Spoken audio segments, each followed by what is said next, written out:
Hola, bienvenidos y bienvenidas a mi canal Las Críticas de Daniel y a mi podcast Críticas del Streaming y a mi podcast Streaming Hoy. Me referiré en esta ocasión a la película Zona de Interés, The Zone of Interest. ¿De qué trata esta película? La película aborda la vida cotidiana de Rudolf Höss, comandante del campo de concentración y exterminio de Auschwitz, su esposa Edwig, sus hijos y sus sirvientes, en la casa que ocupan junto al campo de concentración. Los nazis utilizaban el eufemismo zona de interés para referirse al complejo Auschwitz-Birkenau y sus alrededores. La película de Jonathan Glazer está llamada a convertirse en uno de los films definitivos sobre el Holocausto por las razones que voy a pasar a desglosar a lo largo de esta reseña. Vi esta película hace tiempo en una sala de cine. Después explicaré qué implica verla en una sala de cine. Yo no soy tan defensor de ver el cine en las salas, ¿no? Con los grandes televisores y dispositivos que tenemos hoy, la verdad a veces se ve mucho mejor en esos dispositivos que en algunas salas, como fue mi caso en Zona de Interés. Eh, pero bueno, después hablaré sobre esto. Por otro lado, hago ahora este podcast porque esta película no podía estar ausente de mi top ranking de las películas del año, entre las que sin duda está entre lo más alto. Esta película combina una serie de peculiaridades que la hacen muy especial en cuanto al abordaje de la Shoah u Holocausto. Elementos cinematográficos, pero también conceptuales. Y voy a pasar, como dije antes, a desglosarlos. En primer lugar, el punto de vista es exclusivamente el de los verdugos, el de los perpetradores y su círculo íntimo. Hay una mirada clínica sobre el día a día de estos personajes, donde emerge con una contundencia demoledora, más que la banalidad, la cotidianeidad del mal en este caso. El Obersturmbannführer Hess, es decir, el comandante Hess, un personaje bastante anodino, pero profesionalmente orgulloso y convencido de lo que hace, y su esposa Edwig, una Hausfrau rubia y vulgar, enamorada de su jardín. Ambos están atravesados permanentemente por los signos de la realidad, del genocidio, que sucedía ahí al lado, no más de su casa, en su bucolia Arcadia germánica. Por ahí doy algún detalle sobre esto en la zona spoiler. Por la misma razón tuve que editar los dos trailers que utilicé para esta reseña porque, a mi criterio, como siempre, muestran cosas que no se deberían ver en el trailer.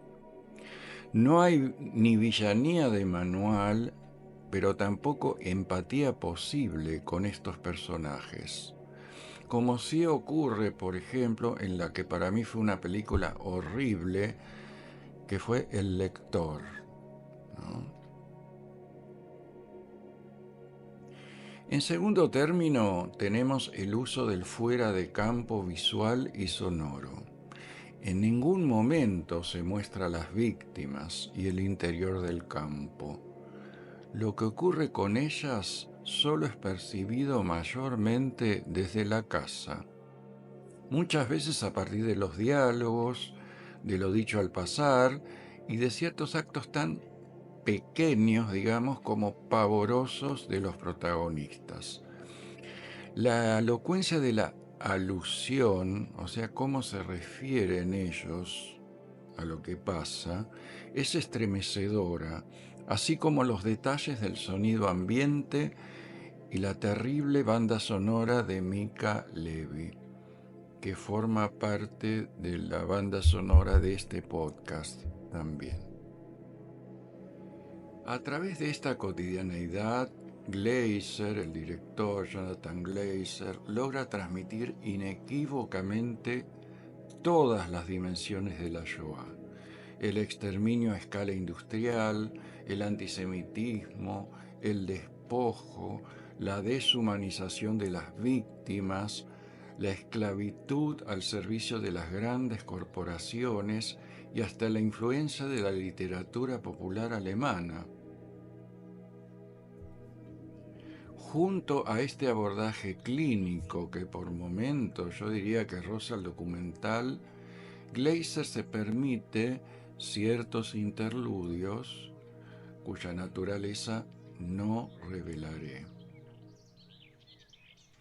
Resulta fundamental que esta película esté hablada en alemán y protagonizada por actores germanófonos. Por ejemplo, además, es notable el trabajo corporal que hace Sandra Hüller para transmitir la vulgaridad de su personaje Hedwig. Esta película me propuse verla en el cine, como dije antes, y es lo que hice. En la butaca de la sala, si bien lamentablemente fui a un cine que la calidad de la imagen no era muy buena, digo, en la butaca de la sala no hay modo de pausar lo que uno está viendo. De este modo, sin dudas, el film se resulta totalmente, absolutamente agobiante. En definitiva, Zona de Interés nos formula una doble advertencia sobre el uso indiscriminado y ligero del término nazi para describir ciertas realidades políticas actuales y también y sobre todo sobre la violencia y el racismo de los neofascismos que actualizan algunos de sus elementos y chivos expiatorios. De este modo, doy fin a esta reseña. Espero que les haya resultado de interés justamente. Si es así, denle un like y los espero en el próximo podcast. Agrego ahora, por si no quieren escucharlos, uno o dos aspectos que prefiero dejar en la zona spoiler.